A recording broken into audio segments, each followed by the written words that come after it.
Hey everyone, welcome back to my channel. Don't you wanna have fun?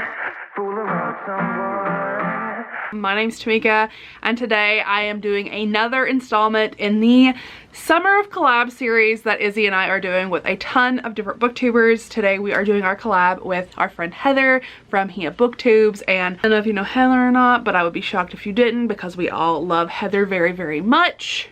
But Heather is our dear friend who we intentionally leave out of everything. We do not tell people when we recommend books because she's made us read them. And we just, in general, she also gets really mad because we don't talk to her enough in group chats. But when we use the group chat, she gets very annoyed with us. And she likes to tease me about watching wrestling because her sons also watch wrestling and their children. So I love Heather. Today's collabs are books that I read in one sitting. I specifically did go with novella length for this.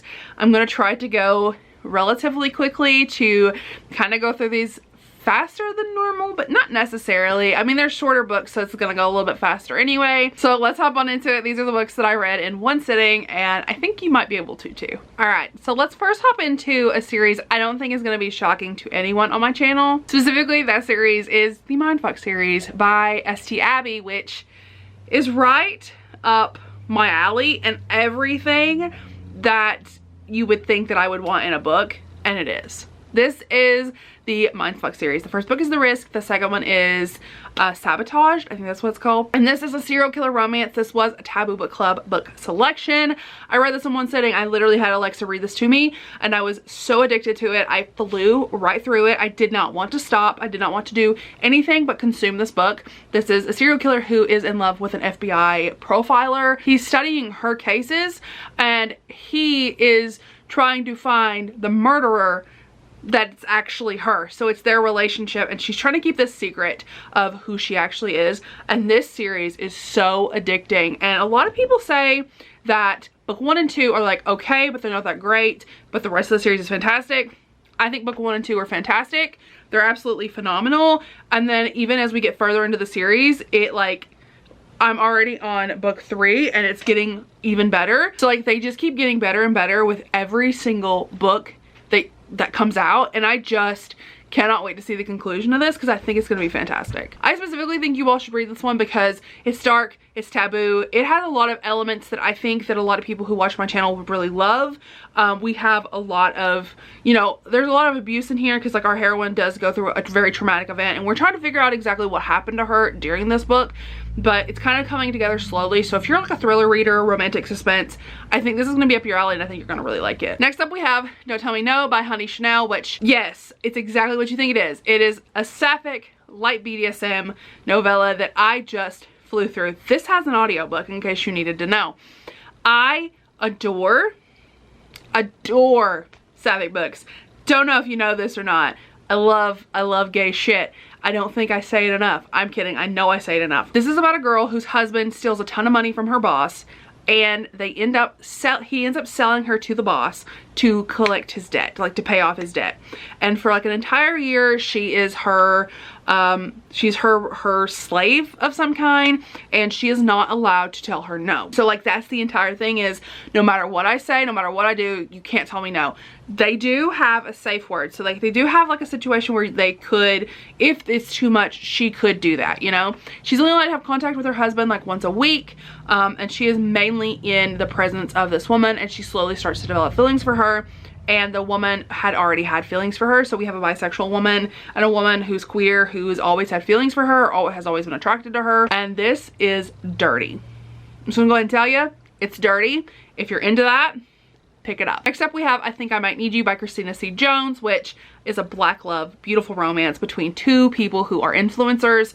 And I really love influencers. I don't like celebrities. I don't like rock stars. I don't like famous people, but you give me an influencer, I'm in. Thank you. I'll take it. 100%. We'll take it all day long. Give me an influencer. This is about two influencers, and one of them ends up finding out she's pregnant on a live stream, and she thinks that it's all a joke. but and then reality she's actually pregnant, and she plays it off as like it's a huge prank, but it's not. And she doesn't want the father to be involved, so he ended up messing up their past relationship in like some major way, and she doesn't really want him to get involved, and she doesn't want to give him his second chance romance. So this is a second chance romance, which is a trope I do not like. This is a secret baby because she doesn't really want to tell the father who, like, he's the father right away.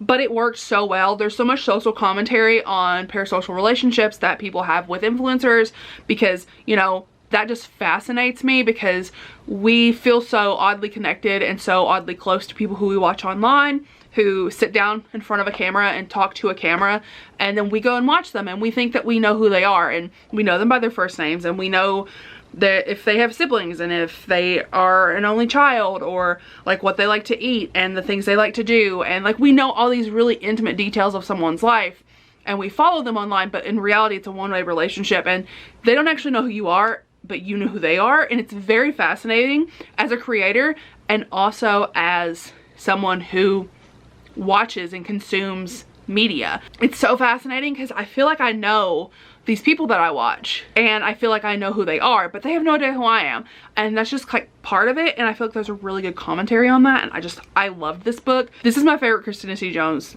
like, in general. I love it. It's so good. Then we have How to Date Your Dragon. This is a shifter romance, and you know, shifters and dragon shifters specifically are my buzzwords. I love a shifter romance. This is literally about a girl who's an investigator who ends up going to this town called the Mystic Bayou, and they have some weird funky stuff going on, and she's investigating, and she ends up falling for a dragon shifter. I don't want to tell you too much else because it's literally ridiculous and over the top, and this is an Audible original, and it's so short.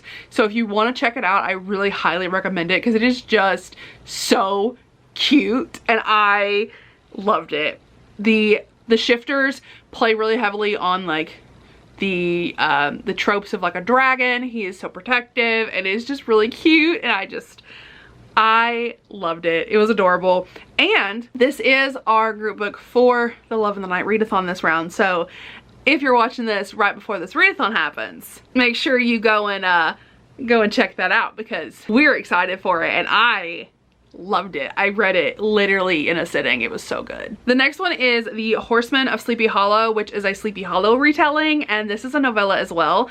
And we have a heroine who is she's supposed to be marrying this really specific guy, and she just doesn't want to. She just doesn't want to. Like, she just doesn't want to like pursue this situation that she's in. So she like goes off into the woods, and she's like flirting with a bunch of guys. Like, she wants to combine them all together. She wants the brain of this one guy, and she wants the looks of this other, and she wants to combine them together. But she can't do that necessarily. So she ends up getting whisked away with the man from the Sleepy Hollow dude, like the villain.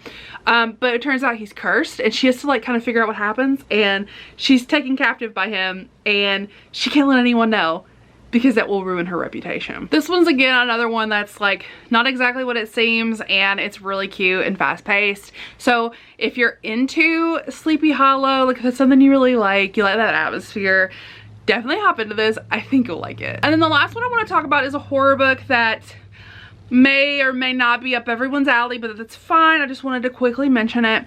And that book is Dead Inside. This is one of the darkest horror books I've ever read. This is an extreme horror, so like you're squeamish, if you're squeamish at all, just don't even read it, okay? She's got necrophilia, eating of humans, specifically of the little dead babies. If you want to combine those two things, they're in there.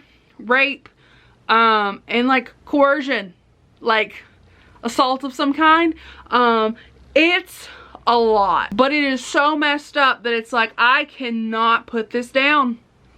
I can't stop. What else is gonna happen in this? I literally can't stop reading it. Like, it's literally I cannot put this down. You're gonna have to keep going, because you're gonna have to keep going, because I can't stop reading this. I need to know what's gonna happen. That's the kind of book that is. And if that doesn't sound like something you can handle, don't. Literally one of the darkest books I've ever read. Probably the darkest book I've ever read. Ashley, this is for you. You can read this because you like extreme horror. This is not a situation where I say, don't read this. This is not, do not go into it. This is a situation of, you have to like extreme horror to read this. No ifs, ands, or buts about it. No exceptions. So those are all of the books that I read in one sitting. These are books you can also read in one sitting. So I hope you all enjoyed this video.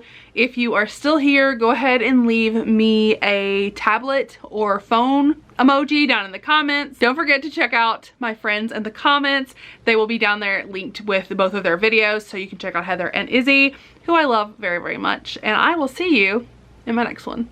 Bye, everyone. Don't you wanna have fun? Don't you wanna have some fun? Yeah, his baby said that they don't got a future like